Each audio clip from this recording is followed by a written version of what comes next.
আসসালামু আলাইকুম সবাইকে। আজকে আমি কুয়াকাটার দ্বীপে যাওয়ার ব্লগটি দ্বিতীয় পার্টটা আবার শুরু করলাম যেখান থেকে শেষ হয়েছে। এই যে এই ব্রিজটা আমাদের প্রধানমন্ত্রী শেখ হাসিনার দাদার নামে করা। আর এটা কোন নদীর উপরে আমি এখন ঠিক মনে পড়ছে না। এখন আমরা দুপুরে লাঞ্চ করার জন্য বরিশালে গিয়ে থামবো। এই যে আমরা বরিশাল চলে এসেছি, আমাদের সবগুলি গাড়ি একসাথে। আগে বুকিং দেওয়া ছিল এই হোটেলে। এখানে আমরা লাঞ্চ খেয়েছি। এতক্ষণ বসে বসে এই পুরোটুকু আমাদের ছিল। এখন বসে বসে আড্ডা দিলাম। এখন আমরা এবার ডাইরেক্ট কুয়াকাটা গিয়ে দেখা হবে।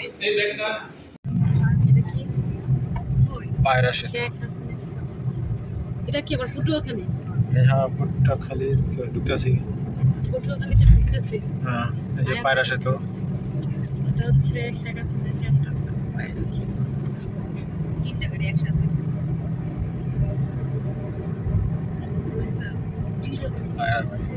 সামনে অফিসের আরেকটা না। এটা কি নদীর উপরে তাহলে? এই যে দেখো, এই জায়গা দেখো, এই যে ক্যান্টনমেন্টের এই যে ব্যায়াম করতেছে। গাছ লাগানো শিখাইতেছে, সব শিখাবে। ড্রেন পরিষ্কার করাও শিখাবে। হ্যাঁ, যুদ্ধ করতে গেলে ড্রেন। এটা দেবো কলকাতায় না, ইয়াতে দিল্লিতে সাসপেনশন ব্রিজ, যেটা আর কি সাসপেনশন ব্রিজ যেটা।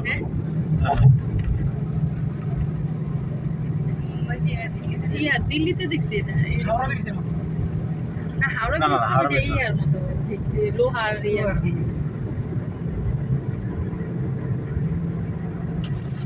এটা পায়রা সেতু মনে হয়। আর এটার বাম পাশে ছিল, সেতু দিয়ে উঠতে বাম পাশে ছিল বরিশাল ক্যান্টনমেন্ট। খুবই সুন্দর নিরিবিলি, আর এই ক্যাবেল ব্রিজের মতো লাগছে, আর খুবই সুন্দর। বাসা থেকে কাঁচা আমের ভর্তা বানিয়ে এনেছি। ওইটা এখন মা খাবে। মা বিসমিল্লাহ করবে। গ্রামের এলাকা দেখতে দেখতে আমরা যাচ্ছি কুয়াকাটা, বরিশাল। না, তুমি খাও।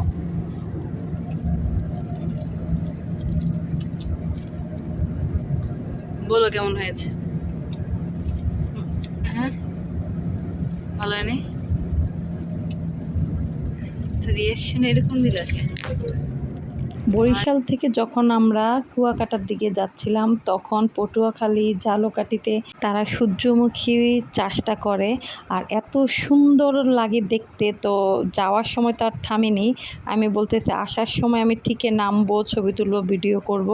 আর এখন আমরা চলে এসেছি আমাদের হোটেলে, শিকদার হোটেল অ্যান্ড রিসোর্টে। হ্যাঁ, মেইন এন্ট্রান্স দিয়ে না ঢুকে পিছন দিকে গুগল আপ আমাকে কনফিউজ করে দিছে। না, এই লেগে তো জিতে হয়ে গেছে। আজকে আমরা তিনটাই গেছে পিছন দিকে, মানে মেন রাস্তা দিয়ে না, সেসব পিছন দিকে। ও কোর্টে যে আছে না, নিচে কি বিল্ডিং? ওই যে ওই বিল্ডিংটা। বিল্ডিং এ গুগল ম্যাপ দেখতে দেখতে গুগল শর্টকাট দেখিয়েছে, যেটা আমাদের হোটেলের পিছন দিক দিয়ে ঢুকতে হয়েছে। তো এটা নিয়ে আবার হাসলাম। আর আমাদের সব গাড়ি একসাথেই ঢুকেছে। আর এই যে সামনের যে বিল্ডিংটা, টুইন টাওয়ারের মতো, মানে এই বিল্ডিংটা নতুন করেছে, এটা টুইন টাওয়ার। আমরা এই বিল্ডিংটার মধ্যে থাকবো। এই যে এটা ছোট ছোট কটেজও আছে। সুন্দর। ও লেখাই তো রেস্ট্রিকশন। ও না, রেস্ট্রিকশন আর পার্কিং ওই সাইডে হইছে। এই মেইন এন্ট্রান্স আছে না, মেন এন্ট্রান্স তো খারাপ না, সুন্দর। এই সামান্য নয়নতারাগুলো দেখা, সাদাটা একদম সাদা। এটা চাইনিজ, এগুলি সব চাইনিজ। আমরা দেখি দিয়ে করে। ও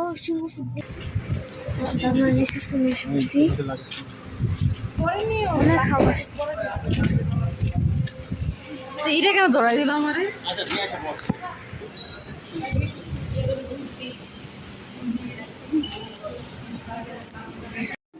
এই যে আমাদের হোটেল।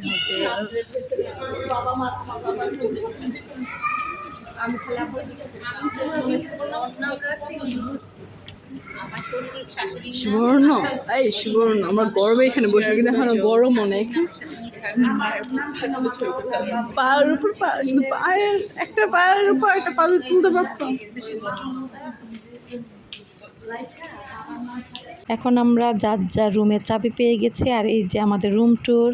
আর এই যে রুমে আমাদের রুম নাম্বার হচ্ছে 5007, 5 তলায় আর কি। এর বাম পাশে হচ্ছে আলমারি আর ডান পাশে হচ্ছে ওয়াশরুম। এই যে ওয়াশরুম, সবার আগে আমি আমার ওয়াশরুম দেখি যে মানে গোসলের জায়গাটা আলাদা কিনা। ওটা হলেই আমার মন শান্তি। আলহামদুলিল্লাহ গোসলের জায়গা আলাদা। আর এই যে এই পাশটায় বড় একটা টিভি, মানে আলমারির পরে তারপর টিভি, তারপর এখানে ফ্রিজ, মানে ওয়াশরুমের এই পাশে ফ্রিজ, তারপরে কফি টেবিল। আর এই যে অনেক বড় একটা খাট। তারপরে এখন রাত, তাই ভিউটা কিছুই দেখা যাচ্ছে না। তারপরে আর এখানে ছোট একটা বারান্দা, মানে ছোট না অনেক বড় বারান্দা। তো রাত্র হয়ে গেছে, আমরা আস্তে আস্তে মাগরিবের পরে হয়ে গেছে, তো কিছু দেখতে পাচ্ছি না। তো দিনের বেলায় তো দেখাবোই আপনাদেরকে। আর এই যে রুমটা কিন্তু অনেক বড়। দিয়ে দিয়েছে ইয়াটা রাখো ফ্রিতে, কি ফ্রিতে যে ইয়াটা আমটা আমাদের চিপস বাবা মনে রেখে দিয়েছে আম ফ্রিজে।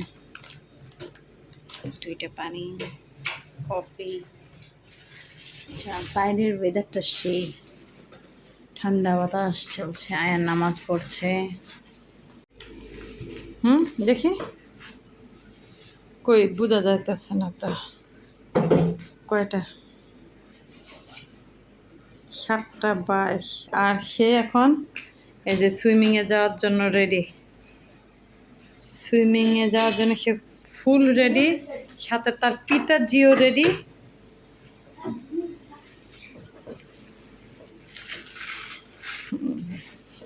এই যে আমাদের খাবার দিয়েছে 4 জনরে, 4 রকম। আয়ান তুমি আপেল খাবা। আয়ান তো এসে অস্থির কখন সে সুইমিং পুলে যাবে, কারণ গাড়ি দিয়ে যখন আমরা ঢুকি তখন সে আগে সুইমিং পুল দেখে নিছে। আর এর জন্য ওর বাবা বলছে রুমে গিয়ে আগে নামাজ পড়ে নিবা, তারপরে তোমাকে সুইমিংয়ে নিয়ে যাব। এর জন্য সে আজকে আর জামাতে নামাজ পড়েনি, সে আগে অজু করে নামাজ পড়ে ড্রেস চেঞ্জ করেছে। পরে ওর বাবা নামাজ পড়ে তারপরে ওকে নিয়ে আসলো। আর অদ্রি প্রথম বলছে গোসল করবে না, তাই সে ড্রেস পরে বের হয়েছে। পরে সে আবার উপরে গিয়ে ড্রেস চেঞ্জ করে তারপর আবার পানিতে নামছে।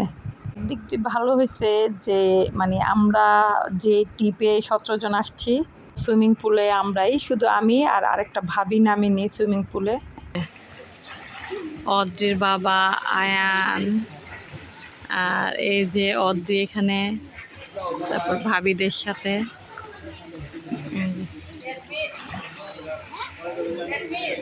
আমাদের বিল্ডিংটা ওইখানে, এখান থেকে দেখা যায় না। এটা হচ্ছে swimming side. Adri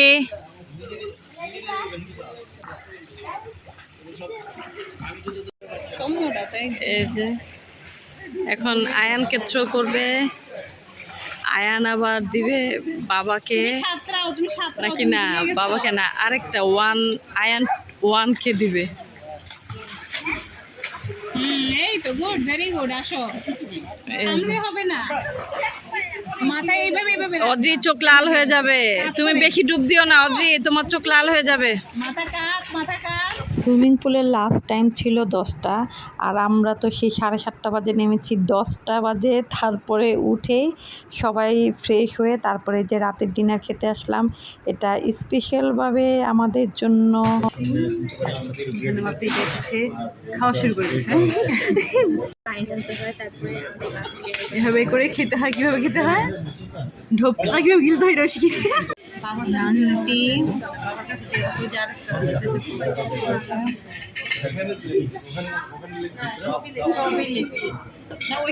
chicken leg piece, chicken leg piece.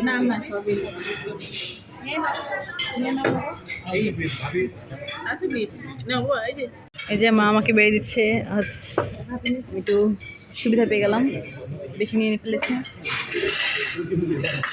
ওইখান থেকে রুটি বা মাকে দাও।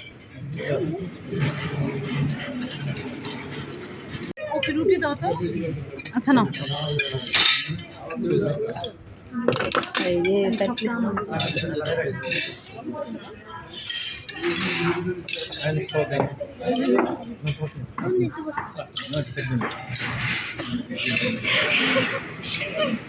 খাবারটা এত মজার ছিল, গ্রিল ছিল, তারপর বাটার নান ছিল, চিকেন মাসালাম ছিল, আর সবচেয়ে মজা হলো সালাডটা, এত মজার একটা সালাদ, আর ড্রিঙ্কস ছিল 7 আপ। তো সবাই খুব মজা করে খাচ্ছে, আর এই খাবারটা ছোট বড় সবারই খুব পছন্দ, আর আমার এই যে পোড়া পোড়া গ্রিলটাই অনেক পছন্দ। তো খাবারটা সবাই মজা করে খেয়েছে।